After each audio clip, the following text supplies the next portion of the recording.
में अर्थात विद्वान जो देव, अविद्वान जो असुर, उसमें सदा लड़ाई बखेड़ा हुआ किया। जब बहुत उपद्रव होने लगा, तब आर्य लोग सब भूगोल में उत्तम इस भूमि के खंड को जानकर यहीं आकर बसे। इसी से देश का नाम आर्यावर्त हुआ। ठीक है। आर्यावर्त की अवधि कहाँ तक है?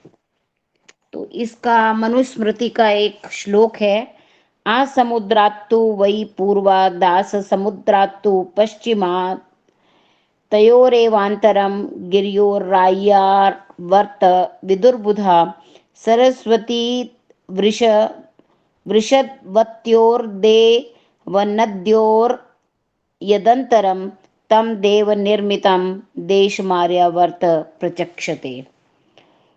उत्तर में हिमालय, दक्षिण में विंध्याचल, पूर्व और पश्चिम में समुद्र तथा सरस्वती, पश्चिम में अटक नदी, पूर्व में दृशद्वती जो नेपाल के पूर्व भाग पहाड़ के से निकल के बंगाल के आसाम के पूर्व और ब्रह्मा के पश्चिम ओर होकर दक्षिण के समुद्र में मिली है, जिसको ब्रह्मपुत्र कहते हैं, और जो उत्तर के पहाड़ों से निकल के दक्षिण के समुद्र की खाड़ी में अटक मिली है। हिमालय की मध्य रेखा से दक्षिण और पहाड़ों के भीतर और रामेश्वर पर्यंत विंध्याचल के भीतर जितने देश हैं, उन सबको आर्यावर्त इसलिए कहते हैं कि यह आर्यावर्त देव अर्थात विद्वानों ने बसाया और आर्यजनों के निवास करने से आर्यावर्त कहलाया है। हम्म। प्रश्न, प्रथम इस देश का नाम क्या था और इसमें कौन बसते थे? उत्तर, इससे पूर्व इस देश का नाम कोई भी नहीं था और ना कोई आर्यों के पूर्व इस देश में बसते थे। अच्छा रुको, एक चीज, एक हाँ मिनट, जी। एक बता, एक छोटा सा ये बता देता हूँ कि आर्यावर्त कहाँ तक है। जब हम पश्चिम में जाते हैं तो पश्चिम का जो आखिरी हमारा स्टेट पड़ता है वो पड़ता है गुजरात। तो गुजरात जहाँ अभी वर्तमान में गुजरात जहां तक है ना, मतलब प्रारंभ में यहीं से था भारत। आज तक भी पश्चिम में हमारी कोई सीमा का ज्यादा नुकसान नहीं हुआ। तो जहाँ है गुजरात यहाँ खत्म होता है। इससे पहले पाकिस्तान का जिला पड़ता है, जो पाकिस्तान हमारे पास था पहले। तो अब वो कहाँ तक रह गया है, तो वहाँ जो आखिरी जिला पड़ता है जो पाकिस्तान का, उसे अटक जिला बोलते हैं। अटक नाम की एक नदी है, उसके कारण वहाँ जिस जिले में आके वो खत्म होती है और उधर गिरती है समुद्र में, तो उस जिले को नदी के कारण अटक जिला कहते हैं। तो वहां से शुरू होता है आर्यावर्त। और पूरब में आओ तो पूरब में जिले पड़ते हैं, उड़ीसा है, बंगाल है, ये जिले पड़ते हैं। और वहां जाके भारत बहुत संकुचित हो जाता है, बहुत संकीर्ण हो जाता है, मतलब फैलता हुआ भारत एकदम सिमट जाता है, सीमाएं मिलने को हो जाती हैं। फिर अचानक सीमाएं चौड़ी हो जाती हैं वहां से। तो उस छोटी सी जगह एक गर्दन जैसी बन जाती है। इसे आजकल सामरिक दृष्टिकोण से चिकन नेक कहा जाता है, जिसपे इसकी नजर है चाइना की। चिकन नेक से परे फिर सेवन सिस्टर्स के प्रदेश शुरू होते हैं। ये 9 प्रदेश हैं पूर्वोत्तर में, वैसे 10 हैं। तो 9 इसलिए कह रहा हूँ कि एक प्रदेश जो है वो सिक्किम जो है वो कहलाता है, क्या बोलते हैं उसे, केंद्र शासित राज्य। तो 9 हो गए। तो ये जो 9 हैं, ये असम, त्रिपुरा, मिजोरम, नागालैंड, अरुणाचल प्रदेश। अच्छा गिनना, असम, त्रिपुरा, मिजोरम, नागालैंड, मेघालय, अरुणाचल प्रदेश, सिक्किम, और क्या रह गया, मेघालय हो गया, मणिपुर, मणिपुर एक और रह गया, एक और नागालैंड। रह गया है।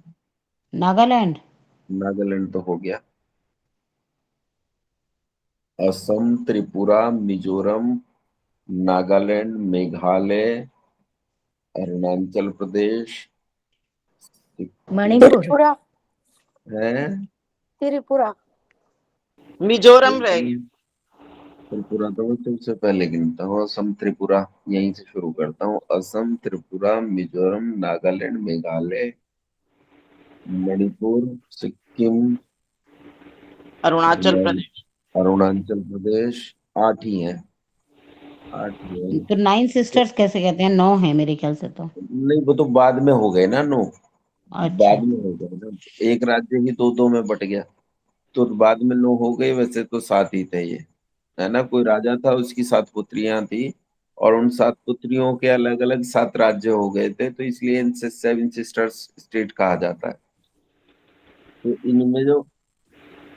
इनमें अगर जो इससे थोड़ा सा पहले अगर आप हो, तो इधर ऊपर की तरफ नेपाल पड़ता है, जहाँ हिमालयन रेंज है। हिमालयन रेंज से पास में नेपाल पड़ता है। और जम्मू कश्मीर से निकल के, मतलब जो ग्लेशियर से पिघल के पानी बहता है, तो एक नदी नेपाल से होते हुए आती है, जिसका नाम है ब्रह्मपुत्र। और ब्रह्मपुत्र नेपाल से होके भारत में प्रवेश करती है, और इन 7 सिस्टर्स की स्टेट में से होते हुए नीचे बंगाल की खाड़ी में गिरती है। लेकिन ये ब्रह्मपुत्र का घुमाव पहले ज्यादा था, तो आगे और जाती थी, जहां इसका क्षेत्र बहुत बड़ा क्षेत्र था, और वहां जाके कई भागों में बट जाती थी, तो उस देश को बोलते थे ब्रह्म देश। नाम ही था उसका ब्रह्म देश। उस ब्रह्म देश को आजकल म्यांमार के नाम से जानते हैं। फिर ब्रह्मपुत्र ने अपना दायरा घटा लिया, और ब्रह्मपुत्र 7 सिस्टर्स वाली स्टेट से होके गुजरने लगी और सीधी बंगाल की खाड़ी में गिरने लगी। तो पहले म्यांमार तक भारत था, और अब ये पूर्वोत्तर का जो इलाका है, जो मैंने ये बताए प्रदेश अभी गिनवाए, इसे पूर्वोत्तर बोलते हैं। यानी पूर्व के भी उत्तर में, जो पूर्व से भी बाद में जो पड़ता है, उसे पूर्वोत्तर कहते हैं। तो ये यहाँ तक हो गया। और ऊपर की जब हम चर्चा करते हैं, तो ऊपर की चर्चा में जो नॉर्थ है, नॉर्थ में तो जम्मू कश्मीर ही पड़ता है, लेकिन नॉर्थ वेस्ट में पूरा पाकिस्तान, बलूचिस्तान और सिंध, उसके पीछे थोड़ा सा और पड़ता था। अब वो 4 जगह बट गया है, 5 जगह बट गया है। एक तो अफगानिस्तान, पाकिस्तान के परे पड़ता है ये अफगानिस्तान। इसके अलावा 4 देश और हैं जो भारत में थे: तुर्कमेनिस्तान, उज्बेकिस्तान, कजाकिस्तान और तजाकिस्तान। और इसमें जो लड़ाई चल रही है ना, रशिया और यूक्रेन की, यूक्रेन का आधा इलाका भी भारत में था। वहां से लेके भारत शुरू होता है, और नीचे आ समुद्रातु, जहां तक समुद्र है, जैसे कहते हैं ना आपाद मस्तक, तो जहां तक नीचे समुद्र है, वहां तक का इलाका ये आर्यावर्त कहलाता था। तो जब ये लेह लद्दाख से ऊपर तिब्बत, अब तिब्बत चला गया चीन में, पहले तिब्बत भी भारत में था। तो तिब्बत से उतरकर जहां सबसे पहले आर्य लोग आए, तो उस भूमि का नाम आर्यावर्त पड़ा, और आर्यावर्त की सीमाएं ये है। अब इनमें से हमारे पास से कितने टुकड़े गए, एक बार गिनेंगे। हमारे पास से चारों हिस्से तो वो गए: तजाकिस्तान, उज्बेकिस्तान, तुर्कमेनिस्तान और कजाकिस्तान। और पांचवा अफगानिस्तान। गिनती करते रहिएगा, मैं भटक सकता हूँ गिनती में। इसके अलावा पाकिस्तान गया, बलूचिस्तान गया, शायद 7 हो गए। बलूचिस्तान गया, तिब्बत गया, 8 हो गए। और नेपाल गया, 9 हो गए। भूटान गया, 10 हो गए। और म्यांमार गया, कितने हो गए? 11 हो गए। और नीचे श्रीलंका गया, कितने हो गए? 12। ये 12 हो 12 गए। टुकड़े, हाँ, ये 12 टुकड़े हैं। इसके अलावा 13वां टुकड़ा खुद भारत हो गया। और इसके अलावा परे का बहुत सारा इलाका है, जैसे इंडोनेशिया है, मॉरिशस है, ये सारा इलाका ही सब भारत के अंतर्गत पड़ता था। मतलब बांग्लादेश ये, भी तो हुआ। हाँ, बांग्लादेश, ये तो भूल ही गए, ये तो माने याद और दिला। तो कंधार नहीं बांग्लादेश गया? कंधार। क्या? कंधार। अफगानि अफगानिस्तान गिन लिया अच्छा ना। अच्छा। हाँ हाँ, ठीक है, हाँ। और उधर जो ये आप देखें ना, छोटे छोटे से टापू हैं बहुत सारे। अगर आप भारत अब कभी नक्शा लेके बैठे तो बताऊं, तो उधर सिंगापुर तक का जो इलाका है ना, जहाँ लोग घूमने जाते हैं कि भाई हम तो जा रहे हैं, ये राहुल गांधी जी जहाँ छुट्टियां मनाने जाते हैं, वो कौन कौन सी जगह है, वो सब का सब भारत में ही था, भारत से अलग नहीं था। लेकिन अब जो सिमट के आर्यावर्त बचा है, वो बचा है लेह लद्दाख से लेके नीचे कन्याकुमारी का आखिरी बिंदु पड़ता है, जिसे इंदिरा पॉइंट कहते हैं। तो वहां तक, लद्दाख से लेके इंदिरा पॉइंट तक। और जो अटक नदी बहती है, अटक नदी चली गई पाकिस्तान में। वो अटक जिला पाकिस्तान का आखिरी जिला है, वहां से आर्यावर्त शुरू होता है। और इधर पूर्वोत्तर का इलाका में अरुणाचल प्रदेश। अरुणाचल प्रदेश पे चीन इस समय अपना पुरजोर दावा प्रस्तुत कर रहा है और मणिपुर के कई इलाकों में अपना दावा प्रस्तुत कर रहा है। ये बिल्कुल चीन की सीमा को छूते हैं, म्यांमार और चीन की सीमा को छूते हैं और वहां उसने अपने लोगों की जनसंख्या को बसा दिया है बड़ी मात्रा में। अभी पिछले 3-4 महीने पहले उसने अरुणाचल प्रदेश के 6 इलाकों का नाम बदलकर चाइनी भाषा में रख दिया। तो वह चाइनीज भाषा भी चलती है, स्कूलों में पढ़ाई भी जाती है चाइनीज भाषा अवैध रूप से, मतलब कोई पाठ्यक्रम में शामिल नहीं है क्योंकि भारत का इलाका है। लेकिन वो कहता है हमारा इलाका है तो वो अपना पाठ्यक्रम लागू करता है और उसमें चाइनीज लैंग्वेज भी पढ़ाता है।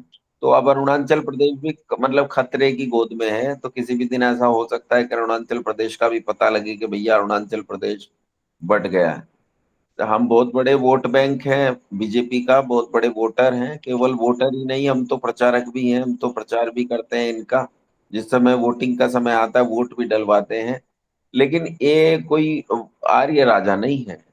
मतलब जब तक आर्य राजा उस गद्दी पे ना जाए तब तक देश की सीमाएं सुरक्षित नहीं हो सकती, क्योंकि इन्होंने बांग्लादेश जैसा जो देश है, जो पिद्दी जैसा देश है, उसके साथ सीमा समझौता किया तो 155 गांव बांग्लादेश को दे दिए।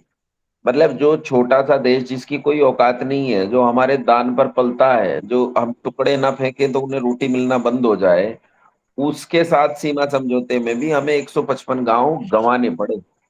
लेके समझौता नहीं किया, दे के समझौता समझौता किया।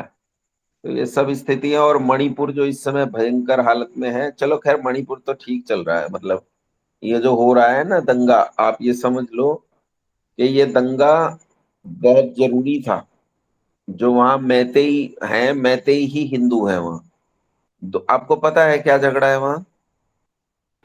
अफीम के नहीं वो, आचार्य जी, नहीं पता, हाँ, मुझे तो नहीं पता। मुझे थोड़ा थोड़ा पता है। अफीम के बिजनेस करते थे वो लोग, तो ये बंद करवा दिया सरकार ने अब।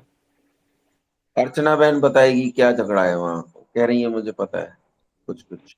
मुझे बहुत थोड़ा सा पता है कि ये जो कुकी लोग थे ना, इन्होंने अपनी जनसंख्या बहुत बढ़ा ली, मतलब सब मतांतरण करा के हिंदुओं का। हाँ। तो फिर बाद में हिंदू लोग भी जागरूक हुए, वो कुछ कोर्ट में केस जीत गए आरक्षण से संबंधित। तो उनको बुरा लगा, फिर वो लोग आधुनिक हथियार से हमला करने लगे। और जब सुरक्षा बल हमारे जाते थे तो उनके सामने वहां की महिलाएं कहती थी कि यहाँ से चले जाओ, नहीं तो मैं अपने सारे कपड़े निकाल दूंगी। तो फिर वो लज्जित होकर वापस आ जाते थे और वो आतंकवादियों को बचाती थी, जो ईसाई आतंकवादी थे। तो फिर हम्म, ऐसे कुछ हुआ है, मतलब वहां की महिलाएं भी आतंकवादी हैं, जो ईसाई महिलाएं हैं। नहीं है तो बहुत बड़ी संख्या में है। बताता हूँ, देखो मैं बताता हूँ, थोड़ी थोड़ी सी जानकारी तो है बहना को। बात यह है कि वहां 3 बिरादरियां रहती हैं मणिपुर में। इन 3 बिरादरियों में मतलब बिरादरी नहीं है, समुदाय हैं।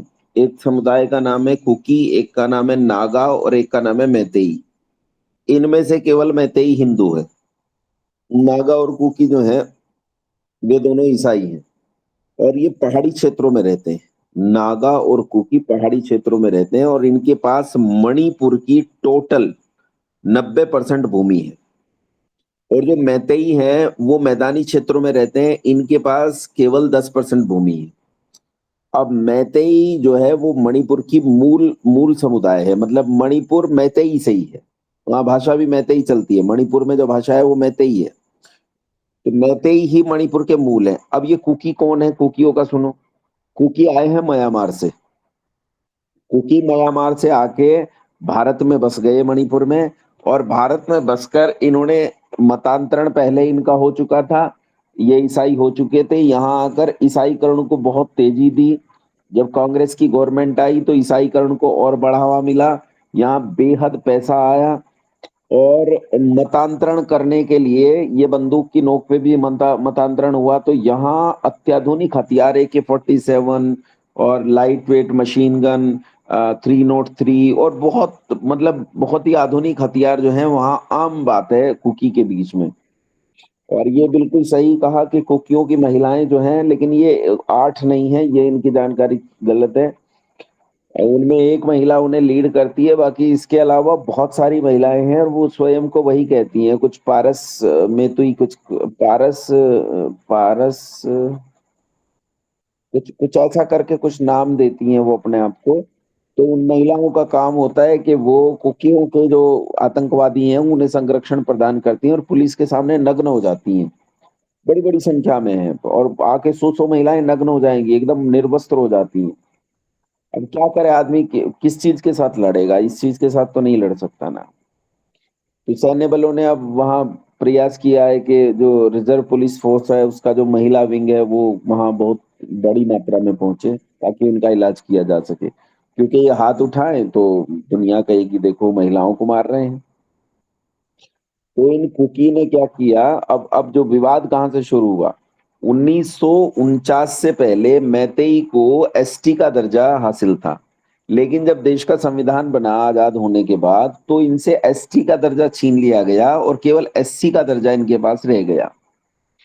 अब इन्होंने कोर्ट में याचिका दायर की, ये बात है 1993 की। 1993 में इन्होंने कोर्ट में याचिका दायर की कि हमें वापस एसटी कैटेगरी का दर्जा दिया जाए, क्योंकि हमारे पास केवल 10% जमीन है टोटल, जबकि हम इस देश में 90 पर, मतलब इस प्रदेश में 90% है और ये केवल 10% है। हमारे पास जमीन केवल 10% है। और एक कानून है 1873 का, ब्रिटिश लैंड कुछ करके एक कानून है वो 1873 का, अंग्रेजों का कानून है। उस कानून में मैतेई जो हिंदू लोग हैं उन्हें इन ईसाइयों की जमीन को खरीदने का नियम ही नहीं है, ये जमीन नहीं खरीद सकते, और जिनके पास 90% जमीन है वे 10% वालों की जमीन भी खरीद सकते हैं। तो अब उन्होंने इससे कैसे बचे, तो उसका कुछ विचारकों ने सोचा होगा एसटी कैटेगरी का दर्जा मिल जाए तो इस बहुत सारे अधिकार मिल जाएंगे। तो उन्होंने कोर्ट में याचिका दायर की कि भाई हमें जो है एसटी कैटेगरी का दर्जा दिया जाए। 1993 से वो कानूनी लड़ाई लड़ रहे हैं और 2001 में आकर इस कानूनी लड़ाई में वो जीत गए, तो उन्हें एसटी का दर्जा दिया जाए ऐसा कोर्ट का आदेश हुआ, लेकिन वो मिला नहीं। सरकारें ढुलमुल रवैया अपनाती रही। अभी पिछले दिनों जब भाजपा आई और वहां भी भाजपा की सरकार बनी तो भी थोड़ी मुहिम, लेकिन सरकार ने भी ढुलमुल रवैया अपनाया।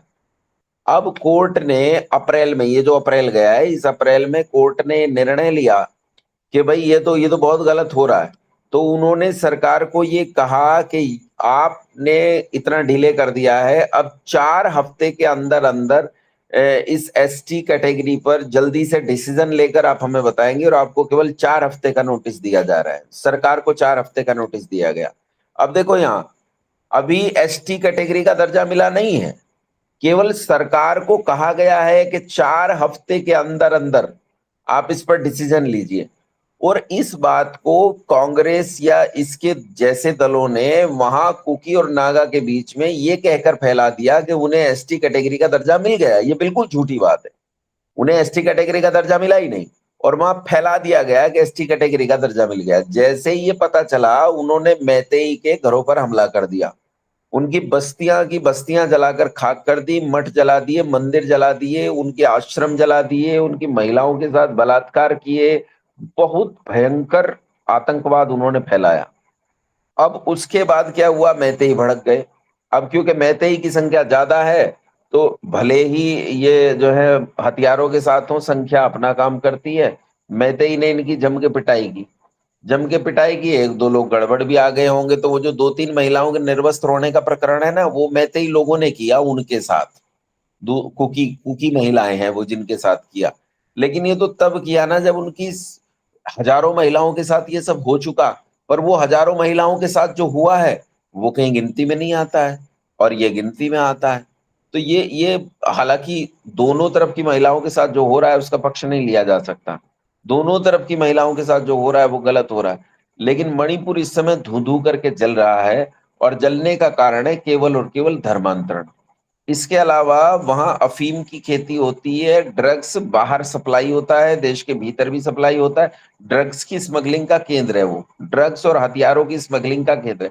सबसे बड़ी समस्या यह है कि मणिपुर जो है वो देश का आखिरी राज्य है, यानी दूसरे देशों से उसकी सीमा छूती है, और चीन कब्जा करना ही चाहता है। चीन की गिद्ध दृष्टि है मणिपुर पर और अरुणाचल प्रदेश पर। इसलिए मणिपुर इस समय बहुत खतरे में है। और देश में मोदी जी जैसा मजबूत शासक अभी नहीं आया है पिछले 70-75 साल में, जब से देश आजाद हुआ है। लेकिन मोदी जी भी वो शासक नहीं है जो मणिपुर और अरुणाचल प्रदेश जैसे प्रदेशों को बचा सके। उसके लिए तो वास्तव में एक योगी की जरूरत है। योगी जैसा व्यक्ति कोई उस गद्दी पर जाए तब तो कुछ बात बने, या तो कोई आर्य राजा पहुंचे, या तो कोई आर्य राजा पहुंचे जो बहुत कठोर हो, या तो फिर योगी जैसा व्यक्ति कोई पहुंचे, तब तो बात बने। उससे पहले बात बनने वाली है नहीं। अब देखो इसका क्या परिणाम निकलता है, लेकिन कुल मिला के ये मैतेई पे यानी हिंदुओं पे अत्याचार है, इसके अलावा कुछ नहीं। वैसे मैं बताऊं, जब ये आए और इन्होंने पहाड़ी पे रहना शुरू किया, कुकी ने, ये बाहर के हैं, विदेशी हैं, भारतीय नहीं है। आज देखो उनकी संख्या इतनी ज्यादा हो गई कि उन विदेशियों के पक्ष में पूरे देश से आवाज उठ रही है। सारी राजनीतिक पार्टियां कुकी के हकों के लिए लड़ रही हैं, जबकि कुकी विदेशी हैं, कुकी भारत के हैं ही नहीं। उन कुकियों में और नागा में भी आपस में बहुत झगड़ा हुआ। इतना ही नहीं, मणिपुर की हालत इतनी खराब है। मैं आपको बताऊं कि मणिपुर से मेरा एक संबंध है। संबंध यह है कि हमारा बैच जो है जेएनवी का, जवाहर नवोदय विद्यालय का, वो बैच मणिपुर ही गया था। तो मणिपुर में वहाँ हिंदी भाषी लोगों से भी बड़े चिढ़ते हैं, मैतेई भी चिढ़ते हैं। तो वहाँ हिंदी भाषी का भी बड़ा झगड़ा, हिंदी और गैर हिंदी भाषी का झगड़ा काफी ज्यादा है। हम लोगों का भी काफी झगड़ा हुआ था। झगड़ा इतना बड़ा था कि वहाँ प्रधानाचार्य की हत्या हो गई थी। और फिर हम सब लोगों का ऐसे ही मतलब पढ़ाई लिखाई, स्कूलिंग बहुत बाधित हुई थी। हमें वो छोड़ के आना पड़ा था, अलग अलग जगह स्कूलों में दाखिला लेना पड़ा था। मेरे दो मित्र थे, वो पागल हो गए थे, बाल सुधार गृह में रहे थे, जिन्होंने वो हत्या की थी। और उसके बाद वो घर गए। एक तो मेरा अनन्य मित्र था, बहुत गहरा मित्र था, और बाद में ये हुआ कि वो पागल हो गया, और पागल होके वो मर गया, आत्महत्या कर ली उसने एक दिन। ये 7-8 साल पहले की घटना है। मुझे सूचना आई थी कि वो उसने कमरे में पंखे से लटक के आत्महत्या कर ली। तो बहुत बुरी स्थिति बनी थी वहाँ। वो हिंदी और गैर हिंदी भाषी का झगड़ा था, तो झगड़ा वहाँ बहुत बड़ा है, छोटा मोटा झगड़ा नहीं है। और पूरा जो युवक वर्ग है उसे अफीमची बना दिया गया है। सब अफीम लेते हैं, बुरी स्थितियां, लड़कियां तक अफीम लेती हैं, महिलाएं तक अफीम लेती हैं। छोटे छोटे बच्चे, 10-10 12-12 साल के बच्चे अफीम लेना शुरू कर देते हैं। अफीम की खेती जैसे हमारे यहाँ पश्चिमी उत्तर प्रदेश में गन्ने की खेती होती है कि भाई हर चीज में गन्ना ही गन्ना, गन्ना ही गन्ना, चारों तरफ गन्ना दिखाई देता है, वैसे उनके यहाँ अफीम ही अफीम दिखाई देती है। ठीक है, तो ये आर्यावर्त की स्थिति है, जो जहां से ऋषि दयानंद ने लिखा है कि तिब्बत से उतर के लोग आर्यावर्त में आए। ठीक है, ये तो प्रकरणवश मणिपुर का किस्सा यहाँ आ गया। पर मैं आर्यावर्त के बिंदु बता रहा था कि आर्यावर्त कहाँ से कहाँ तक तो उस समय था, और कहाँ से कहाँ तक अब बचा है। चलो आगे पढ़ो माँ। प्रथम इस देश का नाम क्या था और इसमें कौन बसते थे? उत्तर, इसके पूर्व इस देश का नाम कोई भी नहीं था और ना कोई आर्यों के पूर्व इस देश में बसते थे, क्योंकि आर्य लोग सृष्टि की आदि में कुछ काल के पश्चात तिब्बत से सीधे इसी देश में आकर बसे थे। प्रश्न, हम्म। कोई कहते हैं कि ये लोग ईरान से आए, इसी से इन लोगों का नाम आर्य हुआ है। इसके पूर्व यहाँ जंगली लोग बसते थे, जिनको असुर और राक्षस कहते थे। आर्य लोग अपने को देवता बतलाते थे और उनका जब संग्राम हुआ, उसका नाम देवासुर संग्राम कथाओं में ठहराया। उत्तर, यह बात सर्वथा झूठ है, क्योंकि वी जानी यार यान्ये च दस्यवो बर्हिष्मते रंधया शासदव्रतान उत शूद्रे उतारिये। ये लिख चुके हैं कि आर्य नाम धार्मिक, विद्वान, आप्त पुरुषों का और इनसे विपरीत जनों का नाम दस्यु अर्थात डाकू, दुष्ट, अधार्मिक और अविद्वान है, तथा ब्राह्मण, क्षत्रिय, वैश्य, द्विजों का नाम आर्य और शूद्र का नाम अनार्य अर्थात अनाड़ी है। जब वेद ऐसे कहता है तो दूसरे विदेशियों के कपोल कल्पित को बुद्धिमान लोग कभी नहीं मान सकते, और देवासुर संग्राम में आर्यवर्तीय अर्जुन तथा महाराजा दशरथ आदि हिमालय पहाड़ में आर्य और दस्यु मलेच्छ असुरों का जो युद्ध हुआ था, उसमें देव अर्थात आर्यों की रक्षा और असुरों के पराजय करने को सहायक हुए थे। इससे यही सिद्ध होता है कि आर्यावर्त के बाहर चारों ओर जो हिमालय के पूर्व आग्नेय, दक्षिण, नैऋत्य, पश्चिम, वायव्य, उत्तर, ईशान देश में मनुष्य रहते हैं उन्हीं का नाम असुर सिद्ध होता है, क्योंकि जब जब हिमालय प्रदेशस्थ आर्यों पर लड़ने को चढ़ाई करते थे, तब तब यहाँ के राजा महाराजा लोग उन्हीं उत्तर आदि देशों में आर्यों के सहायक होते थे। और श्री रामचंद्र जी से दक्षिण में युद्ध हुआ था, उसका नाम देवासुर संग्राम नहीं है, किंतु उसको राम रावण अथवा आर्य और राक्षसों का संग्राम कहते हैं। अब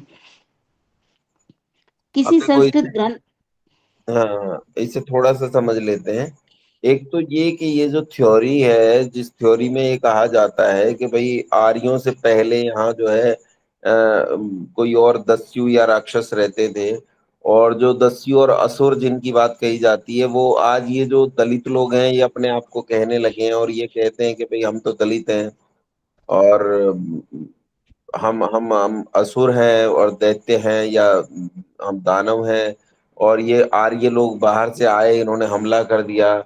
तो ये सारी की सारी थ्योरी अंग्रेजों की चलाई हुई है। अंग्रेजों का काम था फूट डालो राज करो, तो उन्होंने फूट डालने के दृष्टिकोण से ऐसा कहा। इस देश में आर्यों से पहले कोई नहीं रहता था। ये आर्यों की भूमि है, ये आर्यों की मालिकाना हक की भूमि है, स्वामित्व की भूमि है, हमारी स्वामित्व की भूमि है, हमारे हमारे बाप की भूमि है, हमारी माँ की भूमि है। ये हमारी है, मतलब इसमें तो कोई झगड़ा ही नहीं है।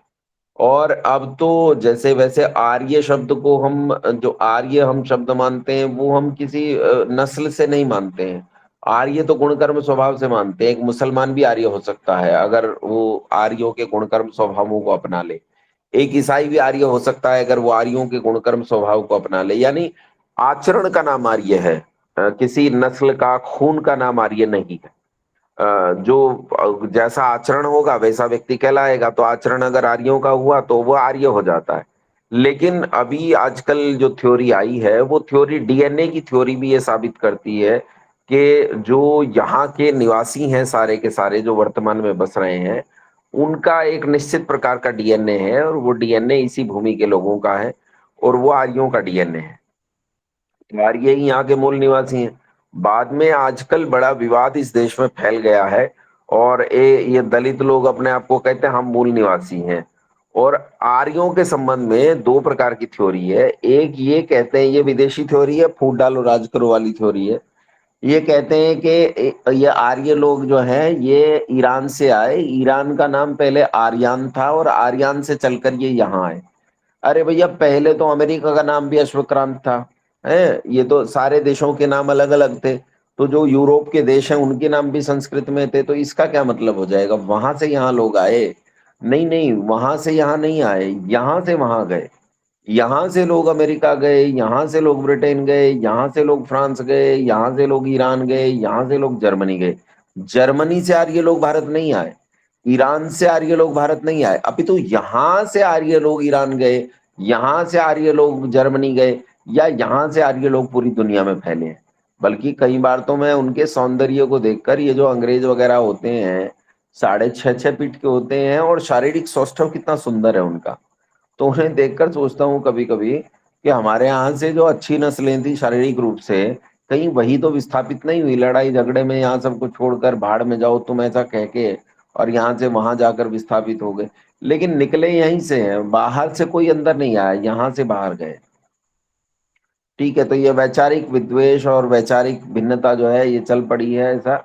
लेकिन ये भारत देश जो है वो अपना है, और इसका प्रमाण है वेद। वेद संसार की सबसे प्राचीन पुस्तक है, इसे दुनिया का हर विचारक, हर चिंतक, हर लेखक मानता है।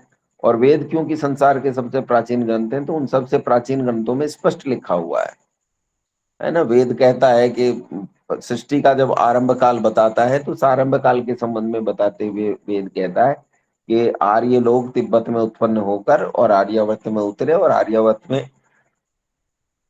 कहाँ कहाँ रहे, और इस देश का नाम आर्यावर्त था, इससे पहले कुछ भी नहीं था। एक आश्चर्यजनक बात आपको बताऊं कि ब्रिटेन का जो कॉन्स्टिट्यूशन है, ब्रिटेन का जो संविधान है, वो संविधान आज भी इस देश को आर्यावर्त लिखता है, भारत या हिंदुस्तान या इंडिया नहीं लिखता है। चलो मैं आगे पढ़ो।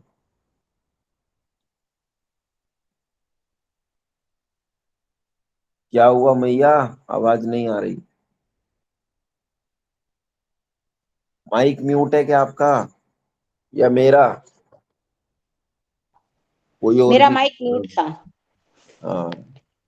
किसी संस्कृत ग्रंथ में व इतिहास में नहीं लिखा कि आर्य लोग ईरान से आए और यहाँ के जंगलियों को लड़कर जय पार्क निकाल के इस देश के राजा हुए। पुनः विदेशियों का लेख माननीय कैसे हो सकता है? और अच्छा, आर्यवाचो एक मलेच्छ वाचः। अ, एक क्षण के लिए रोकता हूँ आपको। जो हाँ राम जी। जी का और रावण का युद्ध हुआ था, तो उसमें जो रावण है ना, वो रावण आर्यों से भिन्न नहीं था, वो आर्य ही था। लेकिन आर्यों में जब बिगाड़ सुधार आ जाता, मैंने बताया कि आचरण के आधार पर आर्य होता है, वो आर्य ही था। अगर आप पुस्तक उठाकर पढ़े, साहित्य उठाकर पढ़े, तो साहित्य में मंदोदरी रावण को आर्यपुत्र कहकर ही संबोधित करती है, वो आर्यपुत्र ही था। जैसे माँ भगवती जानकी जो है वो भगवान राम को आर्यपुत्र कहकर संबोधित करती हैं, वैसे ही माँ मंदोदरी भी रावण को आर्यपुत्र कहकर ही संबोधित करती हैं। सब आर्यपुत्र कहते हैं। और जैसे माँ कौशल्या और माँ कैकेयी आदि जो दशरथ जी को आर्यपुत्र कहती हैं, तो उस समय अपने पतियों को, पुत्रों को, भाइयों को आर्यपुत्र कहने की परंपरा थी। और रावण का राज्याभिषेक हुआ तो वेद मंत्रों के साथ ही हुआ था। राम का राज्याभिषेक भी वेद मंत्रों के साथ ही हुआ था। रावण के मर जाने के बाद विभीषण का जो राज्याभिषेक हुआ वो भी वेद मंत्रों के साथ ही हुआ था। अब क्योंकि वो दक्षिण में भारत की सीमाओं, आर्यावर्त की सीमाओं की रक्षा करते थे, तो रक्षा करने से उन्हें राक्षस कहा गया। राक्षस कोई बुरे अर्थों में नहीं है, सामान्यतः राक्षस को लोग बुरे अर्थों में ले लेते हैं। राक्षस का अर्थ होता है रक्षा करने वाला। तो ये रक्षा करने वाले थे, इसलिए इनका नाम राक्षस हुआ। लेकिन ये राक्षस ऐसे प्रसिद्ध हो गए, जैसे हमारे यहाँ एक परिवार है, उन्हें सिपाही के कहते हैं। मतलब सिपाही के मतलब सिपाही के पुत्र पौत्र आदि। तो उनके यहाँ कोई पुलिस वाला हो गया होगा एक, और पुलिस वाला होने के बाद उनके परिवार में कई सारे पुलिस वाले हो गए, धड़ाधड़ उनके वो हो गए, सिलेक्शन हो गए।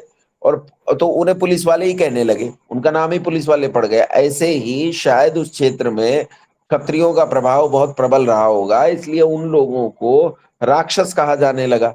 और फिर जब राम जी का उनके साथ युद्ध हुआ, तो लोगों ने कहा भाई राम जी का और रावण का युद्ध हुआ, यानी आर्यों का और राक्षसों का युद्ध हुआ। तो उसमें राक्षस पराजित हुए और उत्तर भारत से गए आर्य लोग जीत गए। तो ये युद्ध है।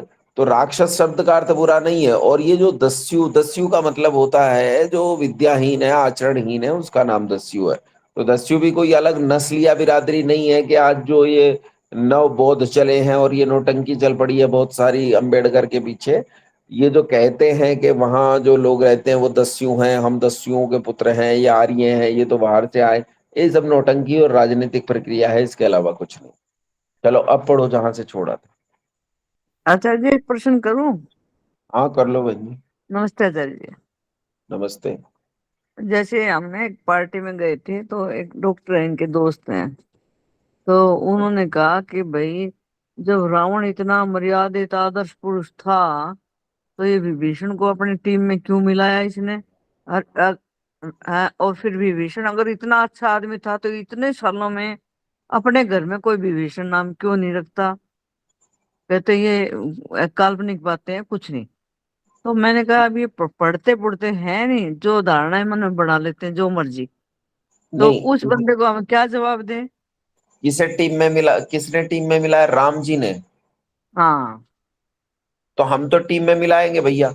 अब किसी का नाश कर, मान लो हमारा चाइना के साथ युद्ध हो जाए और चाइना का एक एक जनरल जो है वो चाइना से नाराज हो जाए, और चाइना से नाराज होके जिसे चाइना के सारे राजघाट, सारे रहस्य पता है, और वो आकर भारत में मिल जाना चाहे और हमारा साथ देना, हम तो करेंगे।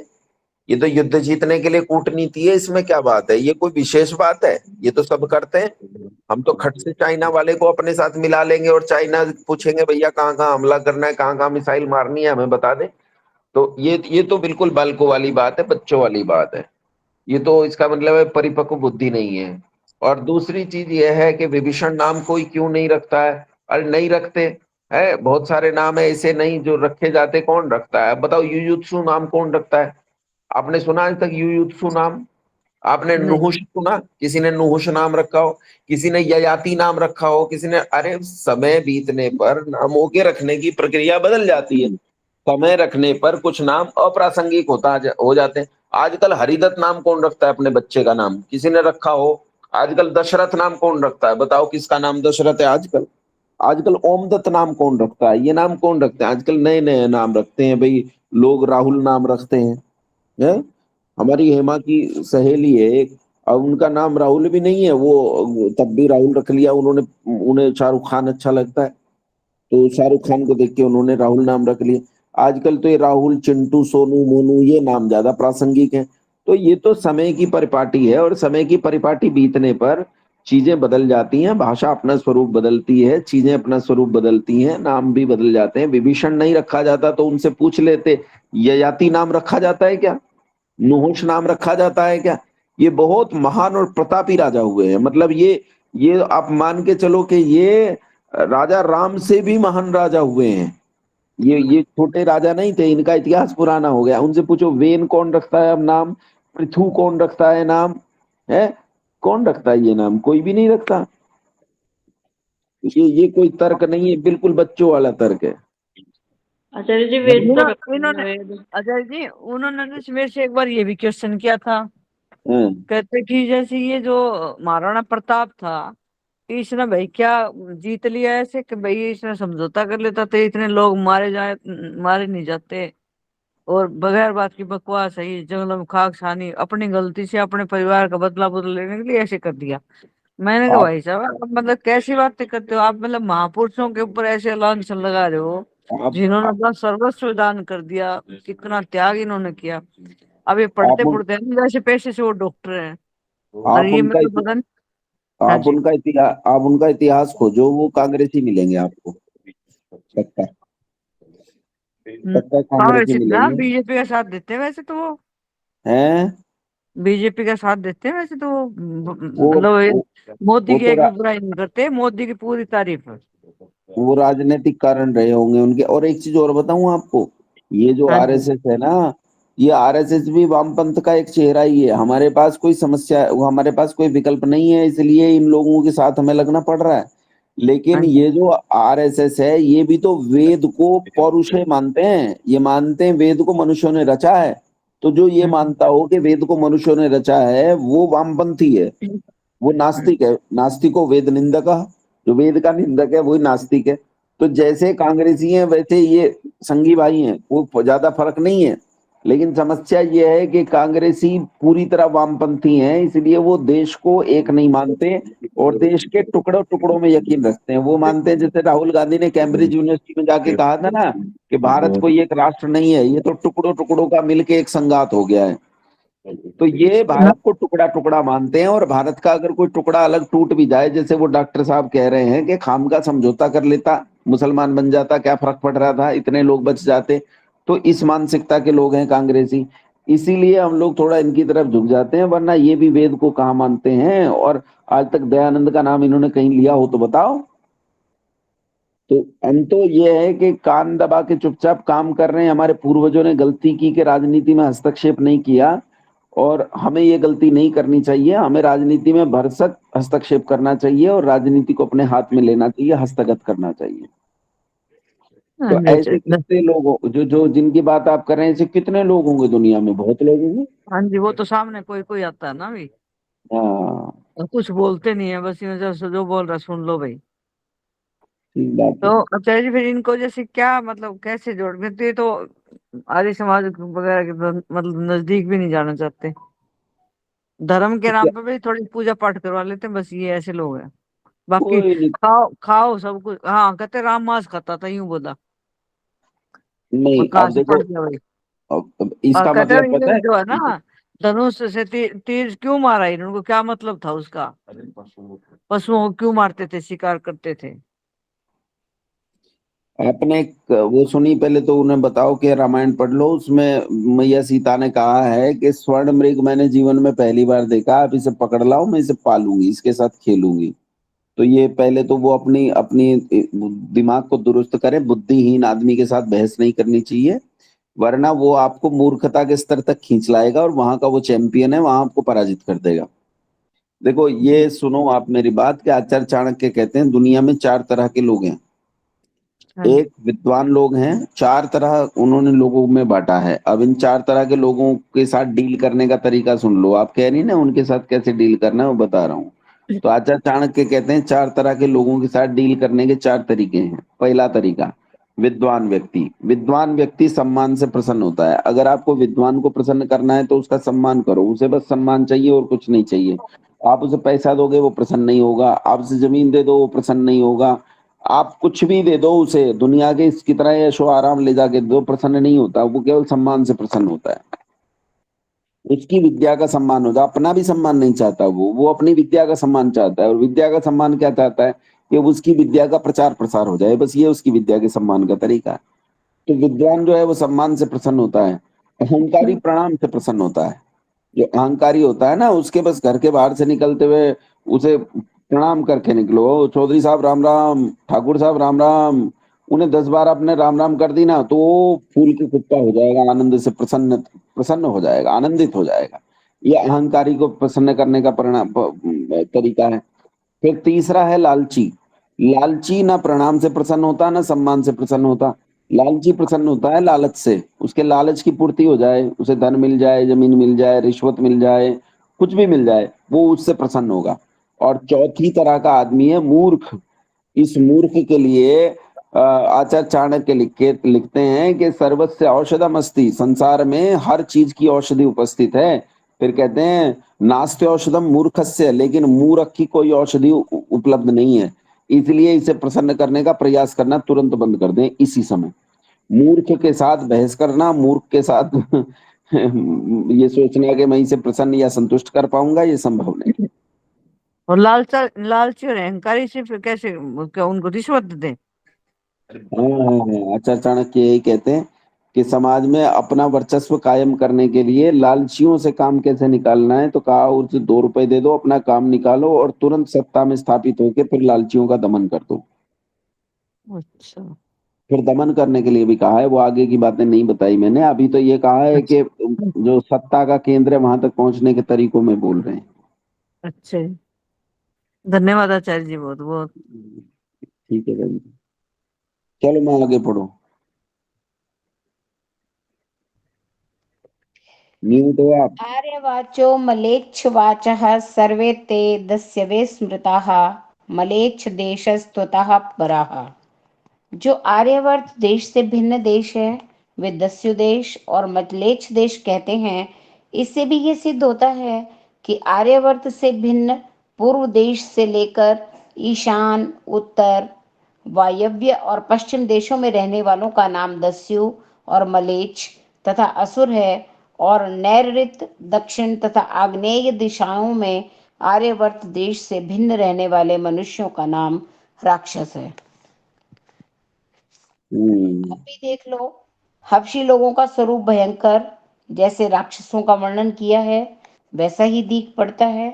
और आर्यावर्त की सूद पर नीचे रहने वालों का नाम नाग और उस देश का नाम पाताल इसलिए कहते हैं कि वह देश आर्यवर्तीय मनुष्यों के पाद अर्थात पग के तले है। और उनको नागवंशी अर्थात नाग नाम वाले पुरुष के वंश के राजा होते थे। उसी की उलोपी राजकन्या से अर्जुन का विवाह हुआ था। अर्थात इक्ष्वाकु से लेकर कौरव पांडव तक सर्व भूगोल में आर्यों का राज्य है और वेदों का थोड़ा थोड़ा प्रचार आर्यवर्त से भिन्न देशों में भी रहा। अच्छा, आला सुनिए आप लोगों ने? आला, आला सुनिए किसी ने? आला पढ़ा आला, हुआ है, जी पता मैंने नहीं सुनी है कैसे। थोड़ी थोड़ी। अरे आला बहुत अच्छी चीज है, सुनना चाहिए। इतिहास मिलता है, मतलब उसमें थोड़ा अतिशोक्ति ज्यादा है लेकिन इतिहास मिलता है। तो आला में आता है अर्जुन ब्याहे अमेरिका में, पांडु ब्याहे थे ईरान। मतलब उसमें आता है कि कौन कौन कहाँ ब्याहे थे, तो क्या अर्जुन ब्याहे अमेरिका में, पांडु ब्याहे थे ईरान। मंदो वो जो कुंती थी ना, नहीं माद्री, माद्री जो थी ना वो ईरान की थी, वो अति सुंदरी थी, तो वो ईरान की थी। और ये जो उलोपी थी जो अर्जुन से ब्याही थी, ये अमेरिका की थी। अमेरिका का नाम उन दिनों पाताल या अश्वक्रांत कहा जाता था अमेरिका को। तो वहां की कन्या से उनका विवाह हुआ था। इसका मतलब है 5000 साल पहले तक भी पूरे भूगोल में उस समय आर्यवर्तीय मान्यताएं ही मानी जाती थी, उसके बाद ही बिगाड़ आया है। ये 5000 से लेकर 2500 साल के बीच में बिगाड़ उत्पन्न हुआ है जितना हुआ है। 2500 साल के बाद तो फिर बिल्कुल अलग अलग हो गया सब कुछ। मतलब 2500 साल के बाद ईसाई मत काफी प्रबल हो गया 2000 साल पहले। और तो 2500 साल पहले ये मान के चलो, वहां ब्रह्मा शब्द से एक शब्द उत्पन्न हुआ इब्राहिम। इब्राहिम शब्द की जो उत्पत्ति है वो ब्रह्मा शब्द से ही मानी जाती है भाषा विज्ञान में। तो उन लोगों ने जब वहां भाषा में परिवर्तन आना शुरू हुआ तो ऋषि ब्रह्मा का नाम बदलकर उन्होंने इब्राहिम कर दिया, और इब्राहिम को वो अपना पैगंबर मानने लगे, और उसी से यहूदी अपनी उत्पत्ति मानने लगे। और उन्होंने वेद से कुछ कुछ चीजों को लेकर तोरेत, जबूर आदि आदि पुस्तकों की रचना कर ली, और इन्हीं पुस्तकों को वो वेद मानने लगे, ईश्वर की वाणी मानने लगे। इन्हीं में बाद में यहूदियों के बीच में ईसा पैदा हुआ, जिसने अपनी अलग से पुस्तक घोषित कर दी बाइबिल, और उसने अपने आप को यहूदियों से भी अलग कर दिया। इन ईसाइयों में उसके बाद मोहम्मद पैदा हुआ, और उस मोहम्मद ने अपनी ही किताब लिख दी। सबने, कहने का अर्थ ये, सबने अपने अपने वेद रच लिए, अपनी मर्जी से अपने अपने वेद रच लिए, और अपने अपने जो वर्ग था, जो तलवार के बल पर उन्होंने लोग इकट्ठा किए थे, उन लोगों को अपने अपनी लिखी पुस्तकों के पीछे चलने के लिए मजबूर किया। इस तरह पूरी दुनिया में संप्रदायवाद फैला। यानी संप्रदायवाद जो है वो 2500 साल से पुराना नहीं है, ये 2500 साल के आसपास ही इन संप्रदायों की उत्पत्ति हुई है। उससे पहले पूरे भारतवर्ष में, वो माफ करना, पूरे भूमंडल पर आर्यों की मान्यताएं चलती थी। चाहे एक राष्ट्र न रहा हो, लेकिन पूरे भूमंडल पर आर्यों की मान्यताएं चलती थी। तो आज यहीं तक रखते हैं और फिर आगे बढ़ते हैं।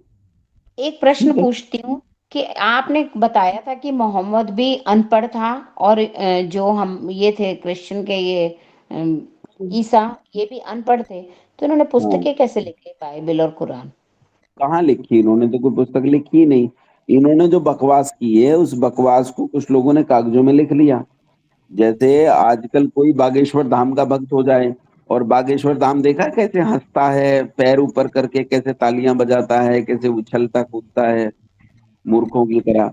तो जैसे वो सब कर रहे हैं, वैसे ही वो अब वो कुछ कुछ बोलता रहता है, तो उसके बोलने को अगर कोई लिपिबद्ध करता चला जाए। जैसे अभी हमारे गुरुजी इस समय योग दर्शन पर एक अजीब सा व्याख्यान दे रहे हैं। वो बड़े भारी अद्वैतवादी हो गए हैं, और इस समय अद्वैत में बहुत ज्यादा, मतलब बहुत ही प्रबल भावना उनकी हो गई है। तो मैं उनकी एक एक बात को लिखते जा रहा हूँ। कौन सब से कुछ गुरु जी है? मुझे पढ़ाते हैं, वो ज्यादा उद्घाटित नहीं रहते हैं, तो नाम नहीं लूंगा उनका। तो वो बहुत विद्वान व्यक्ति हैं, मतलब संस्कृत व्याकरण के सूर्य हैं। इस समय देश में उनके जैसा संस्कृत का व्याकरण नहीं है, और दर्शन में भी अद्भुत हैं। लेकिन अचानक न जाने क्या प्रवृत्ति बनी है कि वो अद्वैत को मानने लगे हैं। त्रैतवाद में उनका उतना विश्वास नहीं रह गया है। मतलब ऋषि दयानंद को तो वो अनन्य भक्त हैं, लेकिन उसके बावजूद भी अब मैं तो यही बहस करता हूँ कि आपको ही ज्यादा दिव्य ज्ञान प्राप्त हो गया ऋषि दयानंद को। ये बात नहीं सूझी जो आपको सूझी है। लेकिन अब जैसे आचार्य के साथ बोलने का तरीका होता है, वैसे ही पूछता हूँ ना। वैसे तो नहीं, अशिष्टता नहीं कर सकते अपने आचार्य के साथ, गुरु के साथ नहीं कर सकते हैं, चाहे गुरु की कैसी भी मति हो जाए वृद्धावस्था में। तो वो आजकल अद्वैतवादी हो गए हैं, और बुरे अद्वैतवादी हो गए हैं। तो जो कुछ वो बोल रहे हैं, मैं वैसा वैसा लिखता जा रहा हूँ, एक एक शब्द वैसा लिख रहा हूँ जैसा वो बोल रहे हैं। तो अब वो उनका विचार है। तो ऐसे ही जब ये ईसा और मोहम्मद थे, तो उनके बोले हुए को जस का तस लिखते जाते थे उनके चेले, जो पढ़े लिखे रहे होंगे। इस तरह वो पुस्तकें स्वरूप ले गई। अगर आप बाइबिल की बात करें, तो बाइबिल को अलग अलग 66 लोगों ने लिखा है, और इसीलिए बाइबिल कोई एक किताब नहीं, 66 किताबें हैं। उन 66 किताबों को एक जिल्द में बांध दिया गया, जिससे बाइबिल बनती है। और इसी तरह ये जो कुरान है, इस कुरान को भी मोहम्मद के मरने के बाद अली ने संग्रहित कराया था। अली कौन था? अली था मोहम्मद का भाई, जो जिसकी शादी हुई थी मोहम्मद की लड़की से। अब ये क्या रिश्तेदारी बनती है, ये मुझे समझ में नहीं आता। लेकिन अली के भाई, वो मोहम्मद के भाई अली की शादी हुई थी मोहम्मद की लड़की फातिमा से, जिससे हसन और हुसैन नाम के 2 बच्चे पैदा हुए थे, जिन्हें बाद में आयशा की सेना ने मार दिया था।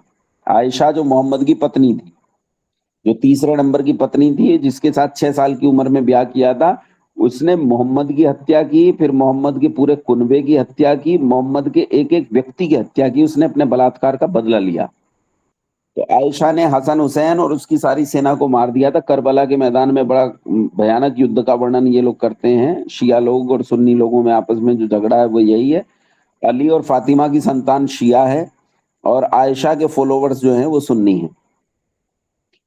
तो ये जो बाइबल, ये कुरान जो है, उसके मरने के बाद पहला खलीफा बना था अबू बकर, जो आयशा का बाप था, क्योंकि स्त्री खलीफा नहीं बन सकती इसलिए आयशा खलीफा नहीं बनी थी। अबू बकर पहला खलीफा बना, उसके बाद एक और खलीफा बना और तीसरे नंबर पे खलीफा बना अली। जब अली खलीफा बना तो उसने कुरान को इकट्ठा करने का प्रयास किया, कहाँ कहाँ पन्ने हैं, तो इसे भी सैकड़ों लोगों ने लिखा था। जो मोहम्मद बोलता था, जिस जिसके पास रहा उन्होंने उन्होंने लिख लिया। और वो उन दिनों जैसे पत्ते वत्ते होते थे तो उन्हीं पर लिखा जाता था। तो कुछ कुरान मिल गई और कुछ को आयशा की बकरी खा गई, ऐसा प्रकरण है हदीसों में। आयशा की बकरी खा गई थी आधी कुरान तो लगभग, और बाकी जो पत्ते बचे हुए थे उन सबको संकलित किया गया, इकट्ठा किया गया, सैकड़ों लोगों ने इसे लिखा था, फिर उसे एक पुस्तक का आकार दिया गया, स्वरूप दिया गया, और तब ये कुरान हमारे सामने आई। तो ऐसे कुरान और बाइबल जो है किसी एक आदमी की लिखी हुई नहीं है, बहुत सारे लोगों की है। ठीक है। मोहम्मद को उसी की पत्नी आयशा ने मार डाला था। हाँ, मोहम्मद के बारे में 2 मत हैं कि मोहम्मद बीमारी से मरा था, और अधिकांश लोगों का मत यह है कि मोहम्मद को आयशा ने हत्या की थी, क्योंकि मोहम्मद जब मरा उसके मुंह में आयशा की झूठी दातुन थी। दुष्ट तो था ही ये।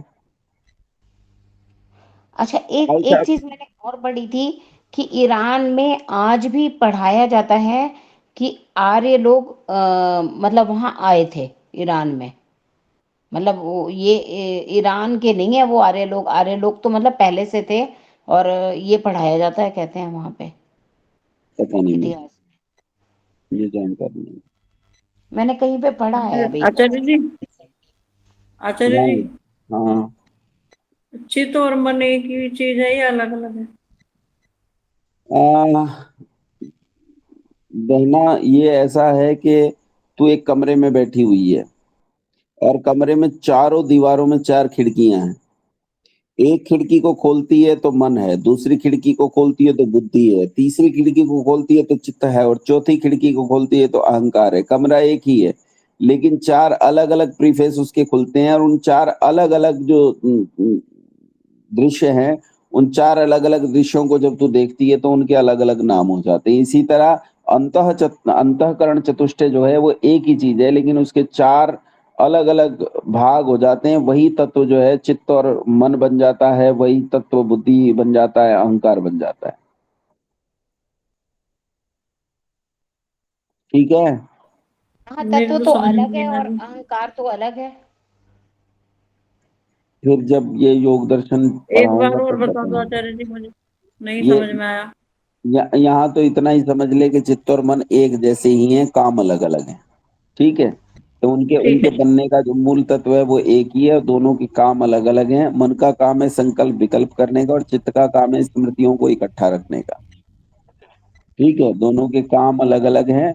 और जो तत्व है, तत्व मूलतः एक ही है। कारण यह है, जब आप देखते हैं, मैंने पहले भी बताया था कि जो सत्व रजस तमस मूल प्रकृति है, मूल प्रकृति से बनता है महातत्व, और महातत्व के सत्व से बनता है अहंकार, उसके रजस से बनती हैं इंद्रियां, कर्मेंद्रियां और ज्ञानेंद्रियां बनती हैं, और इन्हीं इंद्रियों के साथ मन का निर्माण होता है। रज भाग से मन का निर्माण होता है। तो मन में ही चित्त है, मन में ही मन है, मन में ही बुद्धि है, मन में ही अहंकार है। और ये जो अलग अलग, इनका काम अलग अलग है। चित्त का काम संग्रह का है, स्मृतियां इकट्ठी करता है, संस्कार सुरक्षित रखता है। मन का काम संकल्प विकल्प का, बुद्धि का काम निर्णय लेने का, और अहंकार आपके आत्म तत्व का भाव। ठीक है, चलो अब समय हो गया है। ठीक है मंत्र आचार्य जी, पाठ कर धन्यवाद। लेते हैं, फिर बाद में चर्चा करते हैं। ओम सहना भवतु सहनो भुनक्तु सह वीर्यं कर्वावहै तेजस्विनावधीतमस्तु मा विद्विषावहै। ओम शांति शांति शांति। नमस्ते। अच्छा।